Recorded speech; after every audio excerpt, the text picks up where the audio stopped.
So, you're wondering how you can lose your belly fat before this summer?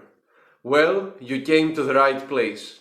Welcome back to Greek Fit, where we discuss everything related with fitness, nutrition, and philosophy.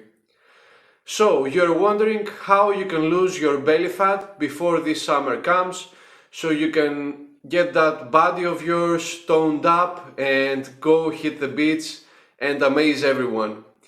And this is exactly what we are going to cover in this video, and hopefully it will help you reach all your goals. The first thing that you should have in mind is that fat is your body's fuel. So think of it this way. Your body has some fuel tank which is filled with fat and is either used to keep your body warm or provide energy for any activity that you're about to do. So, your goal is to reduce the amount of fuel that you have in this fuel tank. So reduce the amount of fat that you have in this fuel tank. And this fuel tank is mostly made up of two categories, which are: the first one is under your skin, so the fat that is between your skin and your muscle, and then you have the fat that is in between your organs. I can't remember the terms in English, but these are the definitions, so to say. So keep in mind that while you're losing fat, you can't just target one specific key area of your body. I'm sorry to bring the bad news once again, but chances are that if the majority of the fat you're holding in your body is in that part, then maybe the majority of the fat that you will lose will be from the place that you want it to be lost from. The second thing that you need to do is train your core, train your abdomen area, train your lower back.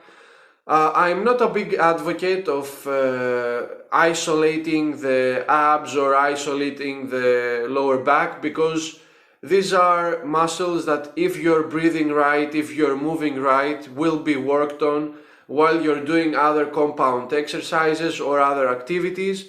However, if you feel that your core is weak, if you feel that you are not so strong, you cannot pressurize and brace so strong as you would like to, or if you find yourself that you're doing an exercise of specific for abs or lower back and then you're very sore the next day, that's a good indication that you need to work on it, strengthen those muscles and work on them, because once you lose the fat, this is what will be shown, and this is a way that you can show better even if you don't lose that much fat.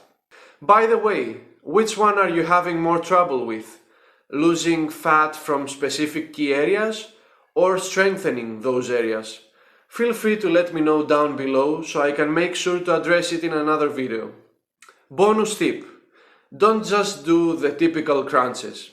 Everyone does the mistake and they focus on the good old crunches, and we think that we will go to the beach and have an 8-pack just because we did 1,000 crunches like we see in the old movies. Things don't work this way, actually.